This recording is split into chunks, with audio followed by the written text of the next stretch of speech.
So guys 2024 সালে বাকি হানমার যে নতুন একটি মুভি মুক্তি পেয়েছে মানে বাকি হানমা বনাম কেনগান আসুরা। সেই ভিডিওটা দেখার পর মানে আমাদের চ্যানেল থেকে অবশ্য আশা করি যে সকলে দেখে নিয়েছেন। ওইটা দেখার পর কেনগান আসুরা ইউনিভার্স সম্পর্কে সকলেরই একটু না একটু ধারণা হয়ে গেছে। আর আমরা আপনাদের এই ধারণাটাকে সম্পূর্ণ 100% করার জন্য আজকে আমরা নিয়ে এসেছি কেনগান আসুরা এক্সপ্লেনেশন। আর আজকে আমরা এটার প্রথম এপিসোড এক্সপ্লেন করবো, আর আমরা বেশি কথা বাড়াবো না, ডাইরেক্টলি এক্সপ্লেনে চলে যাবো। So let's start. এপিসোডের শুরুতে আমরা জাপানের খুবই সুন্দর একটি শহর টোকিও দেখতে পাই। সেখানে আমরা একজন লোককে দেখতে পাই, তার নাম হচ্ছে ইয়ামাসিতা। হয়তো বা আগের ভিডিও যারা দেখছেন সকল লোকের চিনে থাকেন। সো সে এখানে লক্ষ্য করতে থাকে যে একজন লম্বা চড়া একজন ব্যক্তি, একজন হুডি পরা ব্যক্তিকে একটি বিল্ডিং এর সাইডে যাচ্ছিল। ইয়ামাসিটা বলে, আরে আমার তো ব্যাপারটা দেখতেই হয়, চলো গিয়ে দেখে আসি। আর ইয়ামাসিটা আমাদেরকে সঙ্গে নিয়ে সে চিপার ভিতরে চলে যায়। আর আমরা দেখতে পাই যে সেই যে লম্বা চূড়া মানুষটা ছিল সে বলতে থাকে, ওই বাচ্চা তুমি আমাকে চ্যালেঞ্জ করেছো, তুমি জীবনের সবচেয়ে বড় ভুল করে ফেলেছো, কারণ এখন আমি তোমাকে মেরে এখন আলু ভর্তা বানাবো। কিন্তু তখনই ওমা যে কিনা নিজের ফেসটাকে খুলে ফেলে। আর এটাই হলো আমাদের এই সিরিজের মেইন ক্যারেক্টার ওমা টোকিতো। সে তখন বলতে থাকে, মারামারি আমার রক্তের সঙ্গে জড়িত, চলো ফাইট করি। আর তখনই আমরা দেখতে পাই সেই লোকটা নিজের যে কাপড় ছিল সেটাকে চিরে ফেলে। আর আমরা তার পিছনে হানায়ামার মতো একটা লোগো দেখতে পাই, যেটা হানায়ামার পিছনে কিন্তু আমরা দেখেছি যে এর আগে। হানায়ামার সম্পর্কে আমি আর বাড়তি কিছু বললাম না, কারণ হয়তো বা বাকি সিরিজ যারা দেখেছেন সকলেই তার স্ক্রিন সম্পর্কে আইডিয়া আছে। সো এখন আমরা দেখতে পাই যে কেনগান আসুরাতে কি হয়। এখানে ফাইনালি ফাইট শুরু হয়ে যায়, যেখানে ওই মাসেলওয়ালা লোক বাকির উপরে তো বাকি নয়, ওমার উপরে হামলা করতেই ছিল। তো ওমান লাগাতার সেগুলোকে টস করতে থাকে। তাকে দেখে মনে হচ্ছিল যে তার ফাইট করার স্টাইল সম্পূর্ণ বাকির মতোই। আর তখন ইয়ামাসিটা বলতে থাকে, এত দানবের মতো শরীর নিয়ে তো তাকে একটা পাঁচও লাগাতে পারছে না, তাহলে লড়াই কি কোনো শক্তি ম্যাটার করে না? লড়াই কি টেকনিকই সব? এর কারণ হচ্ছে ওমার উপরে যতগুলি পাঞ্চ করা হচ্ছিল না কেন, সেই সকল পাঞ্চগুলোকে খুবই সহজে বাকির মতো টস করতে পারতেছিল। এবং ফাইনালি সেই পালোয়ান আমাদের ওমার উপর একটি কিক মারতে চলে আসে, কিন্তু ওমা তোগিটা সেখান থেকে সরে যায়, যার কারণে সেই কিকটি লেগে যায় দেয়ালে। আর দেয়ালের কি অবস্থা হয় সেটা আপনারা দেখতেই পাচ্ছেন। তারপর সেই যে ফাইটারটা ছিল সে যখন আবারও ওমার উপরে হামলা করতে আসে, তখনই সে তার হাতটাকে ধরে ফেলে। যদিও তার হাতটা তার হাতের তুলনায় অনেক মোটা ছিল, তো ওমা খুবই সহজে সেটাকে ধরে ফেলে এবং সেটাকে ডিসলোকেট করে ফেলে, মানে হাতটাকে মচকে দেয়। যার কারণে সে যখন মাটিতে লুটিয়ে পড়ে তখনই ওমা সেটার ফাইটার উঠিয়ে তার মুখের মধ্যে একটি কিক মারে, আর সেখানেই সেই ফাইটারটি হেরে যায়। আর তাকে হারানোর পর সে তখন সেখান থেকে চলে যেতে থাকে, কিন্তু তখনই ইয়ামাসিটা তাকে থামিয়ে দেয়। আর ইয়ামাসিটা তার কাছে তার নাম জিজ্ঞাসা করে, সে তখন রিপ্লাই করে, আমার নাম হচ্ছে ওমা টোকিতো। আর তুমি এখানে কেন দাঁড়িয়ে আছো? তুমিও কি একজন ফাইটার? তাহলে তুমিও কি আমাকে চ্যালেঞ্জ করতে চলে এসেছো নাকি? তখন তো গাইস ইয়ামাসিটার হাওয়াই সম্পূর্ণ টাইট হয়ে যায়। সে বলতে থাকে, আরে না না না, আমি তোমাকে চ্যালেঞ্জ করতে আসি নাই, আর আমি কোনো ফাইটারও না। ওমা তখন বলতে থাকে, তো ঠিক আছে, তুমি একটুর জন্য বেঁচে গেলে। আর তখনই আমরা দেখতে পাই যে ইয়ামাসিটা যে কিনা তার বস নাকির কাছে চলে যায়। সেখানে তার বস তার উপরে খুবই চিল্লাচিল্লি করতেছিল, কারণ হয়তোবা তাকে কোনো কাজ দেওয়া হয়েছে কিন্তু সে করতে পারে নাই। তখন ইয়ামাসিটার মনে হচ্ছিল সে যদি সেই ফাইটার মানে ওমার মতো হতে পারতো, তাহলে আজকে সে তার বসকে খুবই ভালোভাবে গণপিটুনি দিতে পারতো। তখনই আরেকজন ফাইটার চলে আসে, তাকে বলতে থাকে, আপনাকে চেয়ারম্যান ডেকেছে। আর তখনই আমরা দেখতে পাই যে তাকে সেই যে অফিস কোম্পানি ছিল সেটা চেয়ারম্যানের কাছে নিয়ে যাওয়া হয়, যার নাম ছিল নাগি। আর সে তখন বলতে থাকে, তোমার কাছে আমার একটি কোয়েশ্চেন রয়েছে, তুমি আচ্ছা আমাকে বলো, মনে করো তোমার সামনে দুজন মানুষ মারামারি শুরু করেছে, তো তুমি তাদেরকে থামানোর জন্য কি করতে পারো? আর ইয়ামাসিটা বলে, আরে ভাই কি বলতেছে ওই, আমি তো এখানে এসে ফাইসার হয়ে গেলাম না। ইয়ামাসিটার কাছে কোনো প্রকার রিপ্লাই ছিল না। এবং তখনই তার বস নাগি নিচে আবার বলতে থাকে, হ্যাঁ আমি জানি তোমার কাছে আনসার নাই, সো আনসারটা আমি নিজে দিয়ে দিচ্ছি। সো ওই মুহূর্তে তোমাকেও ফাইট করতে হবে, মানে মারামারিকে থামানোর জন্য তোমাকেও ফাইট করতে হবে। এটা শুনে ইয়ামাসিটা বলে, আরে বস পাগল টাগল হয়ে গেল না তো আবার, আমি কি আবার পাগল মাঝখানে ফেসে গেলাম? আর তখনই তার বস তাকে বুঝাতে থাকে 1700 শতাব্দী, যেখানে মানুষরা নিজেদের সঙ্গে মারামারি করতো, এমনকি তারা নিজেদের থেকে উচ্চপদস্থ যে সকল মানে দায়িত্বগুলো রয়েছে সেগুলো কে পাবে সেটার জন্য নিজেদের মধ্যে মারামারি করতো। এমনকি রাজার কাছের লোক হওয়ার জন্য মারামারিতে জিতা লাগতো। আর এটা এমন এক পর্যায়ে চলে গিয়েছিল যেখানে বিজনেসম্যানরাও ফাইনালি ফাইট শুরু করে। আর তখনই একটি সিদ্ধান্ত সকলে একমত হয় যে বিজনেস কোম্পানিগুলোর মধ্যে ফাইট করার কোনো দরকার নেই, তাদের পক্ষ থেকে একজন করে ফাইটার নির্বাচন করা হোক এবং সেই ফাইটারদের মধ্যে লড়াই অর্গানাইজ করা হোক, এবং সেই ফাইটার যদি হেরে যায় তাহলে কোম্পানি সম্পূর্ণ হেরে যাবে এবং ওই কোম্পানির যে সকল দায়িত্ব রয়েছে সেটা অপোজিট কোম্পানির কাছে চলে যাবে। আর শুধু এটাই নয়, এই ফাইটটা আজ পর্যন্ত প্রচলন আছে। আমাদের বর্তমান যুগে এই যে একটি টুর্নামেন্ট হয়, এই টুর্নামেন্টকে বলা হয় কেনগেন আসুরা, মানে কেনগেন আসুরা টুর্নামেন্ট। আর যেখানে আমাদের কোম্পানিরও একটি ফাইটার রয়েছে, কিন্তু হঠাৎ করে আমাদের যে কোম্পানির ফাইটার ছিল সে নিখোঁজ হয়ে গেছে। আর সেই ফাইটারটা কিন্তু গাইস একটু আগে ওমার হাতে গণপিটুনি খেয়েছিল।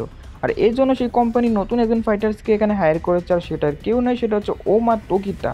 তাকে দেখে তো গাইস ইয়ামাসিটা তো হোশ উড়ে যায়। আমি যেখানে যাই সে এখানে এখানে চলে আসতেছে, আমার কাছে ভাগ্যটাই খারাপ। কিন্তু এখানে তার ভাগ্য এতটা খারাপ ছিল না, কারণ নাকি তখন তাকে বলতে থাকে তুমি আজকে থেকে ওমার ম্যানেজার হয়ে যাবে, আর আমি তোমার স্যালারি অনেক বেশি ইনক্রিজ করে দিব, আর সঙ্গে সঙ্গে তোমার প্রমোশনও হয়ে গেছে। ইয়ামাসিটা তখন চিন্তা করে হয়তো আজকে আমার ভাগ্য খুব ভালো রয়েছে, একসঙ্গে 3টা কাজের দায়িত্ব পাইছি, আমি তো এখন বড় লোক হমো। আর তখনই আমরা দেখতে পাই ইয়ামাসিটা হচ্ছে কিনা ওমার বাড়িতে চলে যায়, যেখানে ওমা খুবই ভাঙ্গাচুরা একটি বাড়িতে থাকতো, আর বাড়ির অবস্থা এতটা বেশি একটা ভালো ছিল না। সে যখন ভিতরে যায় ওমাকে দেখে যার শরীরে রক্ত ছিল, সে বলে আরে মানুষকে খুন করলো নাকি আবার। ওমা তখন তাকে বলে যে ঘাবড়ানোর কোনো কারণ নাই, ওই দেখো একটি জঙ্গলি পশু, আমি তাকে শুধু মেরেছি। তো এখন তখন আমাদের যে ইয়ামাসিটা ছিল সে একটু হোশ ফিরে পায়, আর আমাদের ওমা সেটি খেতে শুরু করে। আর তখনই তাদের দরজায় 2জন ফাইটার চলে আসে, একজন ছিল হুডি পরা আর একজন ছিল তাদের সামনে। সো ওমা তখন তাদেরকে চেঞ্জ করতে থাকে, ওই ফাইটার ওমাকে ফাইট করার জন্য চ্যালেঞ্জ করে। আর আমাদেরকে এটাও জানানো হয় যে ফাইটার খুবই বড় মাপের একজন ফাইটার, আর তার পিছনে যে ফাইটারটা দাঁড়িয়ে ছিল সে ছিল হুডি পরা। আর ওমা চেঞ্জ করতে পারে, মানে সামনে যে ফাইটারটা ছিল তার তুলনায় পিছনের ফাইটারটা একটু বেশি শক্তিশালী। তখন ওই চেঙ্গু ফাইটার যে কিনা ওমাকে বলতে থাকে আমাকে টাকা দেওয়া হয়েছে যাতে আমি তোমাকে মেরে এমন অবস্থা করি যাতে তুমি টুর্নামেন্টে পার্টিসিপেট না করতে পারো। ওমা বলে তাহলে চলে আসো। সে তখন ওমার উপর হামলা করতে থাকে, কিন্তু ওমার এই হামলাগুলোতে কিছুই হচ্ছিল না। আর ফাইনালি ওমা তার শট লাগায়, যেখানে সে তার 2 পায়ের মাঝখানে একটি কিক মারে, আর এতে সে হেরে যায়। তখনই অন্য ফাইটারটি এগিয়ে আসে, কিন্তু যে ফাইটারটি মার খেলো সে তাকে ধরে ফেলে আর বলতে থাকে তুমি ততক্ষণ পর্যন্ত ফাইটে জয়েন করবে না যতক্ষণ না পর্যন্ত আমি মারা না চাই, কারণ এটা আমার ফাইট, আর তোমাকে আমি এখানে নাক গলাতে দেবো না। আর তার মুখ থেকে এই কথা শুনে তো সেই ফাইটার এমনি রাগ উঠে যায়, কারণ প্রথমত সে হেরে গেছে এবং সেকেন্ড সে এখানে উঁচু গলায় কথা বলতেছে, আর এজন্য সে ওই ফাইটারের গলার মধ্যে কাট লাগিয়ে দেয়, মানে জাস্ট তার হাত ব্যবহার করেই। আর তখন ওমা বুঝতে পারে তার হাত কতটা বেশি ধারালো। তারপর আমরা দেখতে পাই যে ওই যে ফাইটার ছিল সে ওমার কাছে চলে আসে এবং তাকে বলতে থাকে যে আমাকে দেখে তোমার ভয় পাওয়ার কোনো দরকার নেই, আর খুব শীঘ্রই আমরা ব্যাটল লড়বো, কিন্তু সেই দিনটা আজকে নয়। এর কারণ হলো আজকে শুধু আমি তোমার এবিলিটিটা দেখার জন্য চলে আসলাম। সো খুব ভালো করে ট্রেনিং করো, কারণ আমার সামনে দুর্বল ফাইটার আসলে আমি তাদের খুবই বাজে অবস্থা করে থাকি। তারপর আমরা দেখতে পাই ওমার যেই মানে কোম্পানি ছিল সেখানকার যেই মানে হেড ছিল মানে নাকা, সে অন্য একটি কোম্পানির ফাইটারের সঙ্গে ওমার দেখা করে। আর সে ফাইটার আর কেউ নয় বরং লাহিতোই ছিল, মানে যেই একটু আগে আমাদের ওমাকে চ্যালেঞ্জ করে গিয়েছিল। আর সেই কোম্পানির কাছে যেহেতু নাগা গিয়েছে তার মানে তাদের মধ্যে ফাইট শুরু হবে। আর এমনটাই হয়, আর আমরা দেখতে পাই কোম্পানি বিভিন্ন লোকেরা তাদের ফাইট দেখার জন্য এখানে জড়ো হয়, কিন্তু সেখানে কোনো সাধারণ জনতা ছিল না, কারণ এই ফাইটটা হলো 2টা কোম্পানির মাঝে, আর যেই কোম্পানিটা জিতবে সে অপর কোম্পানির কন্ট্যাক্ট সাইন এখানে করতে বাধ্য হবে। ফাইটের শুরুতে আমরা দেখতে পাই ওমা লাইটের উপরে পাঞ্চ করতে থাকে এবং সেই পাঞ্চের প্রেশারটা খুবই বেশি ছিল। আর এদিকে যে নাকি বা নাগা যেই হোক সেই ভাবতে থাকে ওমা যদি ফাইটটি জিতে যায় তাহলে সে আরেকটি কোম্পানি পেয়ে যাবে। আর তখনই আমরা দেখতে পাই ওমা তার উপরে একটি কিক ল্যান্ড করে, সেই কিকের প্রেশার আমরা সকলেই দেখতে পাই কি পাওয়ারফুল একটি কিক ছিল। আর এই হামলাটির ইম্প্যাক্টের কারণে লাহিটোর মাথা ঘুরতে থাকে, কিন্তু ওমা তো থেমে থাকে না, সে তার হাঁটু ব্যবহার করে এবং আবারও হামলা করে, এবং হামলা করার পর তার উপরে কন্টিনিউয়াসলি পাঞ্চিং অ্যান্ড পাঞ্চিং, মানে একবার ডান পাশ দিয়ে পাঞ্চিং আবার বাম পাশ দিয়ে পাঞ্চিং। আর লাইটও এই দিক দিয়ে নিজের হাতগুলোকে ব্যবহার করতেছিল নিজের মাথাকে প্রোটেক্ট করার জন্য, কিন্তু তবুও সে অনেক ড্যামেজ পাচ্ছিল। আর তখনই আমরা দেখতে পাই হঠাৎ করে ওমার হাতে কাট লেগে যায়।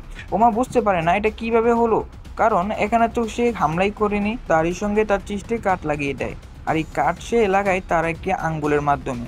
তারপর আমাদেরকে লাহিতর পাওয়ার সম্পর্কে বলা হয়। সে দিনের পর দিন এখানে পাহাড়ে ঝুলন্ত অবস্থায় ছিল, এর মাধ্যমে তার যে আঙ্গুলগুলো ছিল সেটি অনেক পরিমাণ শক্তিশালী হয়ে যায়, আর এই আঙ্গুলের মাধ্যমে সে এখন যে কোনো কিছুকে মুচড়ে দিতে পারে, এমনকি কোয়েন পর্যন্ত সে 2 টুকরা করে ফেলতে পারে।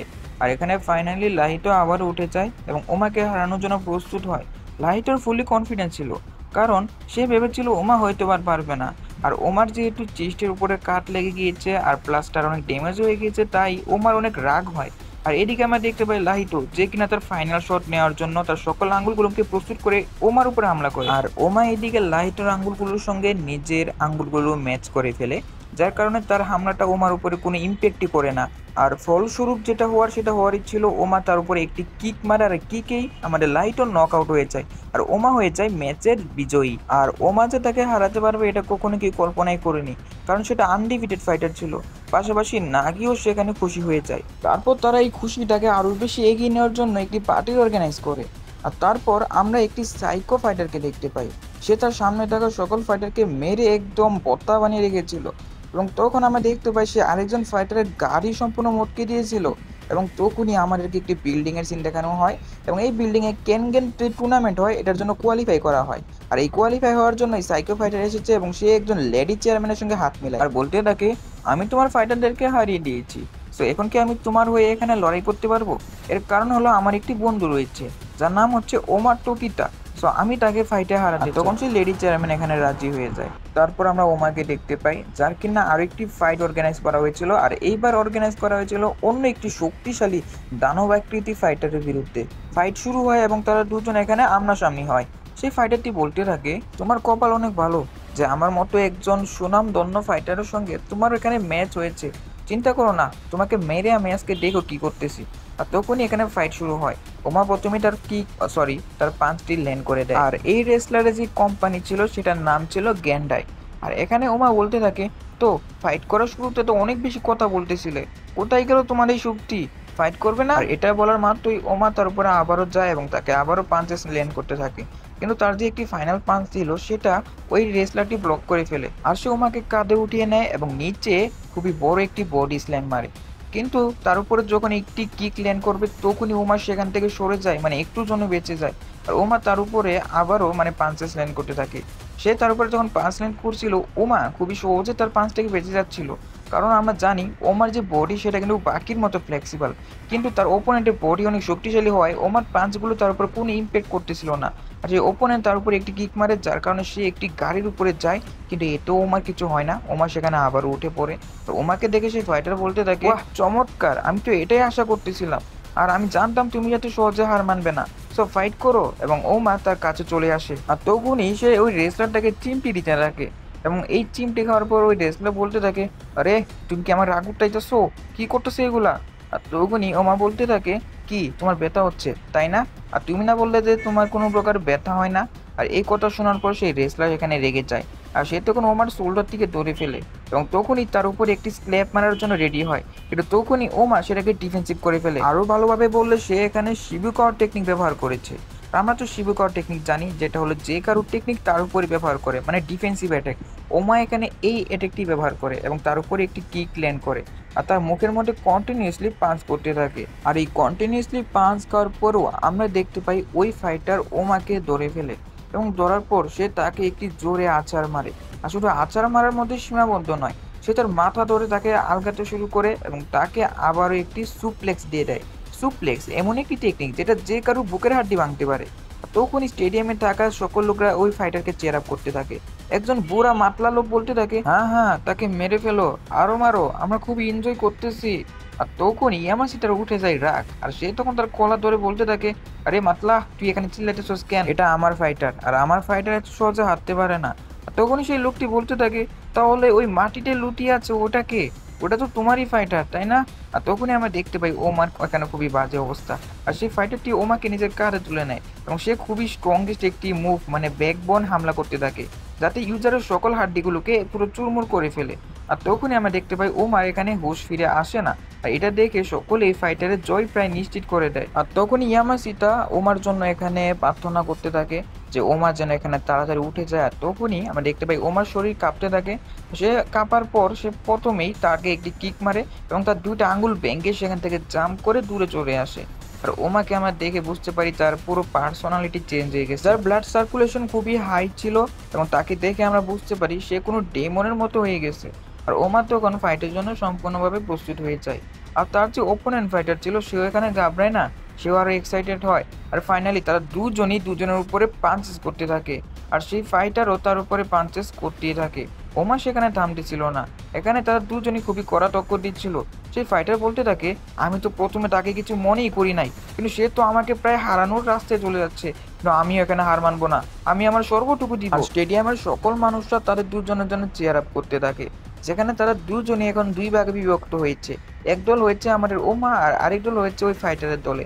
আর সিনিয়র যে সকল ফাইটার ছিল, যেখানে আমরা দেখতে পাই একজন ফাইটার যার নাম ছিল তাকাশি, সেও ফাইটটা নোটিস করতেছিল, তা আবার অনেক ভালোভাবে। আর এখানে তারা দুজন একে অপরের উপর তো পাঞ্চেস করতেছিল, যেটা আমি আর কতবার বলবো। আর আমাদেরকে কোনো ওমা সম্পর্কে বলা হয়, তার ভিতরে একটি ডেমন টাইপ মনস্টার লুকিয়ে রয়েছে। মানে এমন যখন পরিস্থিতি আসে, যখন ওমা হেরে যায়, তখনই তার এই ডেমনটি জেগে ওঠে। আর ওমার স্বপ্ন হলো ওয়ার্ল্ডের সবচেয়ে পাওয়ারফুল বা স্ট্রংগেস্ট এখানে ফাইটার হওয়া। আর এর জন্য সে যখন হেরে যাওয়ার প্রান্তে চলে আসে, তখনই তার ইগোটি জেগে যায়। আর ওমা তো এখানে ফাইটটা আমার কোনো নামই নিচ্ছিল না, খালি পাঞ্চ আর পাঞ্চই করতেছিল। আর ওই ফাইটারকেও কম ভাবলে চলবে না, সে তখন ওই ওমাকে থামানোর জন্য তার মাথায় একটি হেড মারে, আর তখন তার বুকের মধ্যে একটি লাথি মারে, যার কারণে ওমা তখন সেখান থেকে প্রায় দূরে সরে যায়। আর তার ভিতরে মাসেলকে আমরা দেখতে পাই, সরি মাসেল বলতে এখানে আমি হাড্ডিকে বুঝাচ্ছি। ওই ফাইটার বলতে থাকে, হার মাত মান না দোস্ত, এখন তো মাত্র ফাইট শুরু হয়েছে। আর তখনই ওমা সেখানে আবারও দাঁড়িয়ে যায়। আর ওমা তখন তার সঙ্গে ফাইট করার জন্য প্রস্তুত হয়। ওমা তখন তার এই যে ফুসফুস ছিল সেখানে হামলা করে, যার কারণে সেই ফাইটারটি যাতে সেখানে অজ্ঞান হয়ে যায়। আর আমরা দেখতে পাই এমনটাই হয়, ওই ফাইটার সেখানে অজ্ঞান হয়ে যায় আর ওমা জিতে যায়। কিন্তু এর পরিণামে ওমার যে দুইটা আঙ্গুল ছিল, সেই দুইটা আঙ্গুল ড্যামেজ হয়ে যায়। এখানে যে অডিয়েন্সটা ছিল তারা ওমাকে চেহারা পড়তে থাকে। ওই মাত্রা লোকটা বলতে থাকে, আরে ভাই এখানে তো সম্পূর্ণ ঠিকই হয়ে গেল, তোর যে ফাইটার ছিল ওটাই দেখলাম ফাইনালি জিতে গেল, সো তোর ফাইটার তো এখানে অনেক বেশি শক্তিশালী। আর তখনই আমাদের ইয়ামাসিটাও খুশিতে চিল্লাতে থাকে। আর তখনই এন্ট্রি নেয় আমাদের এই যে কেনগেন আশুরা ইউনিভার্সের যে মেইন মানে প্রেসিডেন্ট তার। আর তাকে কিন্তু হয়তোবা যারা আমার ভিডিও দেখেন মানে বাকি হানমা ভার্সেস কেনগেন আশুরা তারা চেনেন, তার নাম হচ্ছে কাতাহারা। বাকি হানমা ইউনিভার্সে যেমন আমাদের টোকোগাওয়া, আর এই ইউনিভার্সে মানে ফাইট যে অর্গানাইজ করে তার নাম হচ্ছে কাতাহারা। তো কাতাহারার যে ফাইটার রয়েছে তাকে আজ পর্যন্ত কেউ হারাতে পারে নাই। আর কেউ যদি ওই প্রেসিডেন্ট পদটা নিতে চায়, তাহলে তাকে কাতাহারার যে ফাইটার রয়েছে তাকে হারাতে হবে।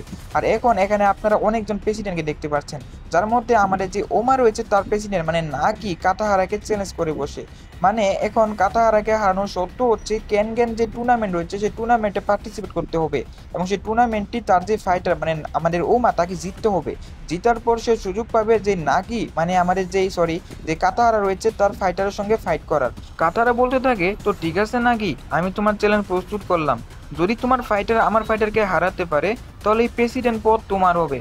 আর তার সঙ্গে গাইস এখানে শুরু হয়ে যায় কেনগেন আশুরা টুর্নামেন্ট, যেখানে সকল প্রেসিডেন্টের ফাইটাররা মানে পার্টিসিপেট করবে। আর উইনার এখানে ফাইট করবে কাতাহারার ফাইটার। আর এই খবর শুনে তো ওমা সেখানে হাসতে শুরু করে, কারণ এটা তার জন্য সম্পূর্ণ নতুন একটি এক্সপিরিয়েন্স। সো কে হবে এই কেনগেন টুর্নামেন্টের উইনার, এটা জানতে হলে আমাদের চ্যানেলের সঙ্গে থাকতে হবে, মানে সাবস্ক্রাইব করতে হবে। যখনই এপিসোড আপলোড হবে পৌঁছাবে সবার আগে আপনার কাছে।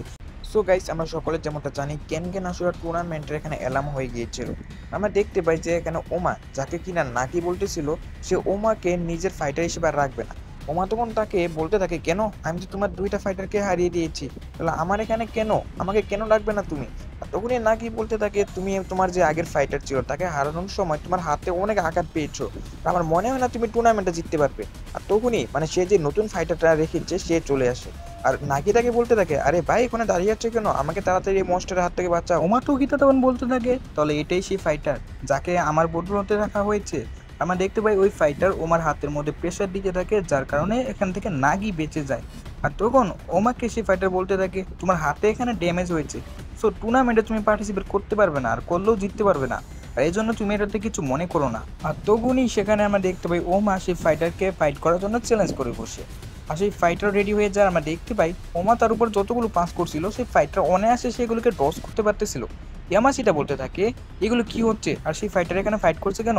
আর পাশে যে মেয়ে অ্যাসিস্ট্যান্ট ছিল সে বলতে থাকে, এই ফাইটার 43টার মতো ফাইট করেছে আর 15টা হেরে গিয়েছে। এই ফাইটার এসে আবার বলতে থাকে, ওই 15টা আমি ইচ্ছা করে হারছি, ওই 15টা ম্যাচে আমার ঘুম ধরে গিয়েছিল, যার কারণে আমি ম্যাচের মধ্যে আমি ঘুমিয়ে গিয়েছিলাম। আর এখানে ওমাকে ইগনোর করার কারণে সে এখানে অনেক রেগে যায়। আর আমরা দেখতে পাই সে তার নিকো ফর্মে চলে এসেছে। আর এখানে তমুর ঝগড়া হতে থাকে। আর দেখতে পাই যে ওই ফাইটার এবং ওমার মধ্যে খুবই বাজেভাবে ফাইট হচ্ছিল। আর তখন সেই ফাইটার বলতে থাকে, তোমার এই টেকনিক দেখে আমার নিকো টেকনিকের কথা মনে পড়ছে। অবশ্য সেটা যে ইউজ করতো তো এই মাস্টারকে অনেক আগে একজন মেরে ফেলেছিল, কিন্তু হয়তোবা তুমি তার কোনো স্টুডেন্ট বা অন্য কেউ হইতে পারো। আর তখনই নগি সেখানে বলতে থাকে, তোমরা দুজন এখন থেমে যাও, কারণ এখন আমি একটা ডিসিশন নিয়ে ফেলেছি। আমি যেহেতু ফাইটার হায়ার করেছি, সো এখানে ওমা আমার হয়ে লড়াই করতে পারবে না। আর এর জন্য আমি ইয়ামাসিটাকে আরেকটি কোম্পানির হেড বানিয়ে দিব এবং ইয়ামাসিটার হয়ে ওমা ফাইট করবে। আর ইয়ামাসিটাকে সেই যে টুর্নামেন্টের একটি ফি লাগে সেটাও আমাদের নাকি দিয়ে দেয়, আর বলতে থাকে আরে ভাই তাড়াতাড়ি ওকে নিয়ে এখান থেকে ভাগ। আর অন্যদিকে আমরা দেখতে ওমার সাথে অন্য একটি কোম্পানির ফাইট এখানে অর্গানাইজ করা হয়েছিল, আর এখানে ওমার সঙ্গে যে কোম্পানির ফাইট অর্গানাইজ করা হয়েছিল এখান থেকে যে জিতবে সেই এই টুর্নামেন্টের জন্য কোয়ালিফাই হবে। তারপর আমাদেরকে একটি ফ্ল্যাশব্যাক দেখানো হয় যেখানে নাগি ইয়ামাসিটাকে বলতেছিল তোমাদের কাছে টোটাল 12 দিন সময় আছে, প্রথম ম্যাচ হবে 2 দিন পর, দ্বিতীয় ম্যাচ হবে 6 দিন পর এবং আমাদের সর্বশেষ ম্যাচ হবে 12 দিন পর। তোমাদের যখন ইচ্ছা ফাইট করতে পারো এবং তখনই তোমরা টুর্নামেন্টের জন্য কোয়ালিফাই হবে যদি তোমরা সবগুলো ম্যাচ জিততে পারো।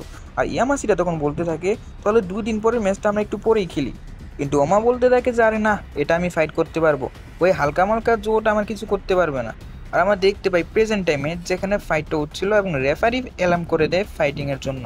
আর এখানে আমরা দেখতে পাই ওমা জাস্ট একটা পাঞ্চ করে সেই ফাইটারকে নক আউট করে দেয়, আর সেই ফাইটারের অবস্থা তো আমরা সম্পূর্ণ খারাপই দেখতে পাই, যেটা দেখে ওই কোম্পানির যে ওনার ছিল সে তো সম্পূর্ণ শকটি ছিল।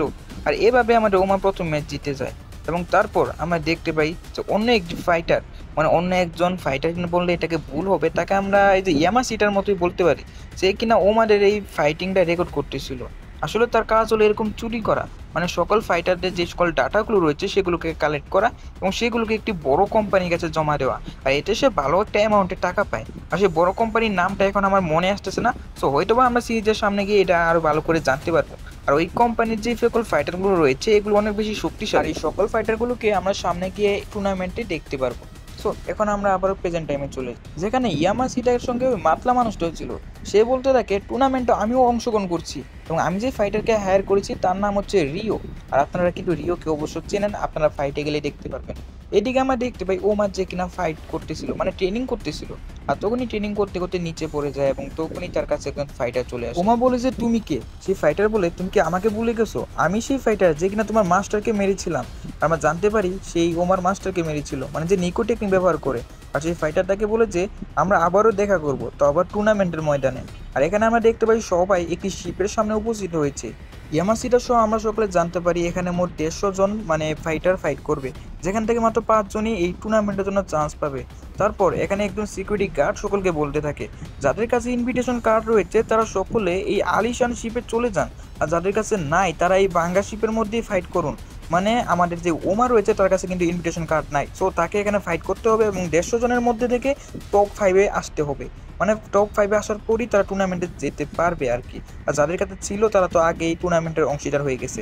আর আমরা দেখতে পাই ফাইনালি মানে যাদের কাছে এখানে কোনো প্রকার কার্ড ছিল না তাদেরকে একটি শিপে আনা হয় এবং তাদের মধ্যে মানে 5 জন সার্ভাইভাল বেছে নেওয়ার জন্য ফাইটিং অর্গানাইজ করা হয়। ওমা তখন ইয়ামাসিটার কাছে খাওয়ার জন্য পানি চায় এবং তখনই আমরা দেখতে পাই আকিয়ামার মাধ্যমে সেখানে পানি পাঠানো হয়, তখনই সেখানকার সকল দরজা বন্ধ করে দেওয়া হয়।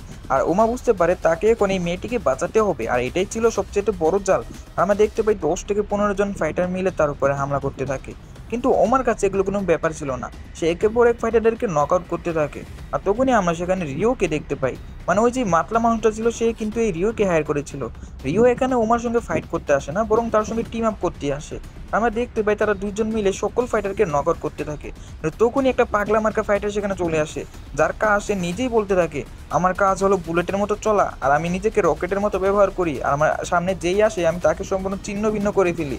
কিন্তু তখনই সে এটাও বলতে থাকে যে কিন্তু আমার টেকনিক নিকো টেকনিকের সামনে এতটা বেশি একটা কাজ করে না, যদিও আমার স্বপ্ন ছিল চাইনিজ মার্শাল আর্ট শেখা, কিন্তু আমি এত সফল হয় নাই। তো কি হয়েছে, আমি তো নিজেকে রকেটের মতো ব্যবহার করতে পারি, কিন্তু সে তো জানে না তার সামনে যে ওমা দাঁড়িয়ে আছে সে কিন্তু নিকো টেকনিক ব্যবহার করে। আর তারপর আমরা দেখতে পাই সেই মিসাইল ফাইটার মিসাইলের গতিতে ওমার শরীরে এসে ধাক্কা খায়, আর যার কারণে ওমার শরীরে এখানে এত পরিমাণ শক্তি ছিল সেই ফাইটার সেখানেই নক আউট হয়ে যায়।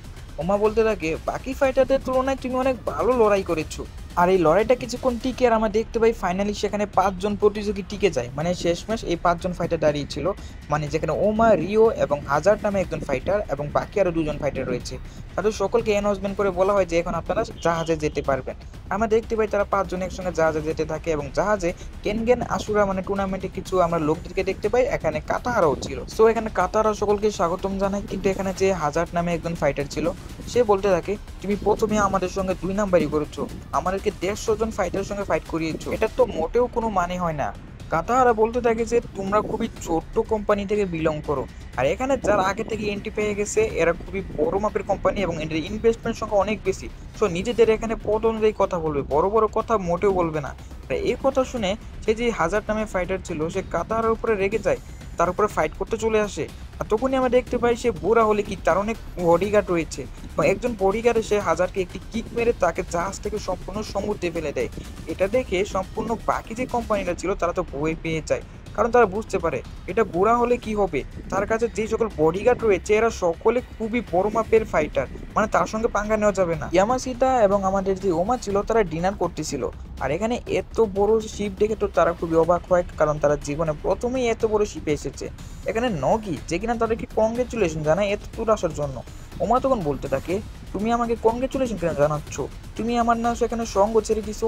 আর এইদিকে আমি দেখতে পাই রিও যে কিনা আকে আমাকে বলতে থাকে সেও একসময় নগির হয়ে ফাইট করতো, মানে নগির কোম্পানিটি ছিল, কিন্তু নগি তাকে একবার বুঝাতে থাকে যে তুমি অনেক ভালো ফাইটার, তোমার আমার কোম্পানিতে থাকার কোনো দরকার নেই, তুমি এক কাজ করো নিজে একটা কোম্পানি খুলো, মানে যেমনটা সে ওমা এবং ইয়ামাসিটার সঙ্গে করেছে। আর এটা বলে তাকে কোম্পানি থেকে মনে করেন যে দূরে সরিয়ে দিয়েছে। আর এই কথা ইয়ামাসিটা মানে শুনে তো বুঝতেই পারে যে তাকেও এইভাবে এই বলদ বানানো হয়েছে। আর এদিকে আমরা দেখতে পাই ইয়ামাসিটা শিপটা দেখার জন্য হাঁটতে থাকে, আর তখনই সে কিছু ভিড় দেখতে পায়। সেখানে গিয়ে সে দেখতে পায় যে একজন ফাইটার যে কিনা চেজ খুবই ভালো খেলতে পারে। তখনই সেই মাতলা মানুষটা আমারও চলে আসার বলতে থাকে, তুমি তো অনেক ভালো চিজ খেলো, তো তুমি এখানে খেলতে পারো। আর তার কথা শুনে ইয়ামাসিটাও এখানে প্রস্তুত হয়ে যায় এবং সে চিজ খেলতে থাকে, কিন্তু একটানা 5টা ম্যাচে সে ওই ফাইটারের সঙ্গে হেরে যায়। আর এখানে আমরা অন্য একজন ফাইটারকে দেখতে পাই যে কিনা ইয়ামাসিটার হাত দেখে বুঝতে পারে এটা কোনো চিজ খেলোয়াড় নয়, সে অপোনেন্টের ব্রেনটাকে রিড করতে পারে, মানে অপোনেন্টে কি চাল দিবে এটা সে আগেই বুঝতে পারে। তারপরে এখানে আমরা দেখতে পাই কাতাহারা আসে আর সকলকে জানিয়ে দেয় যে আমরা আমাদের গন্তব্যস্থলে 27 ঘন্টার মধ্যে পৌঁছাবো, কিন্তু আমি চাই এই 27 ঘন্টার মধ্যে কোনো কোম্পানির ফাইটাররা নিজেদের মধ্যে ফাইট না করুক, এজন্য নিজেদের শক্তি বাঁচিয়ে রাখো টুর্নামেন্টের জন্য। আর এদিকে আমরা অন্য একজন কোম্পানিকে দেখতে পাই, আর এই কোম্পানির আন্ডারে যে ফাইটার ছিল তার নাম ছিল সেসোরা। আর এটাই কিন্তু সেই ফাইটার যে কিনা ওমাকে একটু আগে বলেছিল যে আমাদের দেখা টুর্নামেন্টও হবে, আর সেই কিন্তু ওমার মাস্টারকে মেরে ফেলেছিল। আর এখানে ওমা যখন সেই কোম্পানির ওই লেডির কাছ থেকে ওই সেসোরার নামটা শুনতে পারে তখন ওমা বলে যে তাড়াতাড়ি বলো সে কোথায় আছে, আমি তাকে এখনই মারবো। কিন্তু সে ফাইটার বলতে থাকে যে এখন তোমাদের ফাইট করা উচিত হবে না, তোমাদের বদলা তোমরা বরং টুর্নামেন্টেই নিও। তারপর আমরা সেসোরাকে দেখতে পাই সে অলরেডি ওই বডিগার্ডকে মেরে ফেলেছে যে কিনা হাজারটির উপরে হামলা করে তাকে সমুদ্রে ফেলে দিয়েছিল। এটা আমরা বুঝতে পারি সে কতটা শক্তিশালী। অন্যদিকে ওই যে মাতলা মানুষ ছিল তার যে ফাইটার ছিল রিও, তার কাছে ওই যে চেস খেলোয়াড় একজন ফাইটার ছিল সে চলে আসে আর বলতে থাকে আমি যদি তোমার ফাইটারকে হারাই তাহলে কি আমি কি তোমার ফাইটার হতে পারবো। আর এই কথা শুনে তো রিও এখানে ক্ষেপে যায় আর বলতে থাকে আচ্ছা তোমার যদি দম থাকে তাহলে আমাকে হারিয়ে দেখাও। মানে এখানে অফিসিয়াল ফাইটারদের মধ্যে কোনো প্রকার মারামারি করা নিষিদ্ধ ছিল, কিন্তু যে কোনো ফাইটে অর্গানাইজ করে নেয় তার সঙ্গে ফাইট লড়াই করতে পারবে। আর এখানে চিজ খেলোয়াড় যে ফাইটারটা ছিল সে কিন্তু অফিসিয়াল মেম্বার না, সো কাতাহারা এর জন্যই তাদেরকে সার্ভাইভ করতে বলেছে যাতে কোনো আনঅফিসিয়াল ফাইটার তাদেরকে হারিয়ে তাদের জায়গা না দখল করে। আর এখানে চিজ ফাইটারটা এটারই মৌকা উঠানোর জন্য চলে এসেছে। আর এখানে আমরা দেখতে পাই তারা দুজনই এখানে রেডি হয়ে যায়। পাশে যে গার্ড ছিল তারাও কিছু বলে না, কারণ তারা দুজনটা অফিসিয়াল আর আনঅফিসিয়াল ফাইটার ছিল, সো তারা ব্যাটেল লড়তেই পারে। আর আমরা দেখতে পাই এখানে ব্যাটেল ফাইনালি অর্গানাইজ করা হয়, যেখানে ওই যে ফাইটার ছিল রিও সে ওই ফাইটারকে হামলা করতে থাকে। আর ওই চিজ ফাইটারের একটা বিশেষত্ব হলো সে প্রথমে হামলা করে না, সে প্রথমে ওপোনেন্টের টেকনিকগুলোকে ইমেজিন করার চেষ্টা করে এবং সেগুলোকে বোঝার পর হামলা করে। আমরা দেখতে পাই এমনটাই হয়, সে যখন তার সকল টেকনিক বুঝে ফেলে তারপরে হামলা করতে থাকে, কিন্তু তাদের দুজনেরই অবস্থা খুবই খারাপ ছিল এবং ফাইনালি সে ওই ফাইটারকে হারিয়ে তার জায়গা দখল করে নেয়। আর ওই মাতলা মানুষটা খুবই খুশি ছিল কারণ একজন শক্তিশালী ফাইটার পেয়ে গেছে। এদিকে আমরা দেখতে পাই অন্য একজন ফাইটার ওমাকে বলতেছিল আমাদেরকে সাবধানে থাকতে হবে, কারণ যে কেউ আমাদের জায়গা দখল করতে পারে। আর আমরা দেখতে পাই যে আনঅফিসিয়াল ফাইটাররা যারা ছিল তারা অফিসিয়াল ফাইটারদেরকে হারিয়ে তাদের চেয়ারম্যানের সঙ্গে কথা বলে তাদের জায়গাগুলোকে দখল করার চেষ্টা করছিল, যেখানে একের পর এক অফিসিয়াল ফাইটারগুলোও হেরে যাচ্ছিল। আর তখনই আমাদেরকে আরো কিছু ফাইটারের সঙ্গে এখানে পরিচয় করানো হয়, যেখানে একজন ফাইটার যার বয়স মাত্র 14 ছিল, কিন্তু সে তার শরীরের থেকে দ্বিগুণ আকৃতি ফাইটারকেও হারাতে পারে। আর এই ফাইটারের নাম হচ্ছে কোসমো। আমরা দেখতে পাই কোসমোর যে জায়গা ছিল সেটাকে দখল করার জন্য আনঅফিসিয়াল ফাইটাররা যায়, কিন্তু কোসমো সেখানে জাম্প করে তার পিছনে গিয়ে তার যেই শ্বাস ছিল সেটাকে আটকিয়ে তাকে হারিয়ে দেয়, মানে তার ফাইটিং স্টাইল অনেকটা বাকির মতোই। আর ওখানে আমরা আরেকজন ফাইটারকে দেখতে পাই, তার কাছেও কিছু আনঅফিসিয়াল ফাইটার চলে গিয়েছিল তাকে হারানোর জন্য, কিন্তু মোটেও তাকে হারাতে পারে না। আর এই ফাইটারের রেকর্ড আমাদেরকে জানানো হয়, যেখানে এই ফাইটারটা আজ পর্যন্ত 306টা ম্যাচ লড়াই করেছে, যেখানে মাত্র 2টা ম্যাচে হেরেছে, মানে খুবই শক্তিশালী একজন ফাইটার। আর এখানে সামনে আমরা দেখতে পাই যে সকল আনঅফিসিয়াল এবং অফিসিয়াল ফাইটারের মধ্যে এমনভাবেই লড়াই লাগতে থাকে, আর এখানেই গাইস আমাদের আজকের এপিসোডটি শেষ হয়ে যায়। সো কী হবে, আনঅফিসিয়াল ফাইটার এবং অফিসিয়াল ফাইটার কারা জিততে পারবে, এবং সেখানে অবশেষে কারা কেনগান আশুরা টুর্নামেন্টে পার্টিসিপেট করতে পারবে, এই সকল কিছু জানতে হলে চোখ রাখুন আমাদের অ্যানিমেটিক জোন ফর ইউ এই চ্যানেলটিতে। সো গাইস দেখা হবে পরবর্তী কোনো ভিডিওতে। আর হ্যাঁ, আমাদের একটি হোয়াটসঅ্যাপ গ্রুপ আছে, যারা যারা এখনো যুক্ত হন নাই তারা ডিসক্রিপশনে ক্লিক করে এখনই চলে আসুন আমাদের হোয়াটসঅ্যাপ গ্রুপে।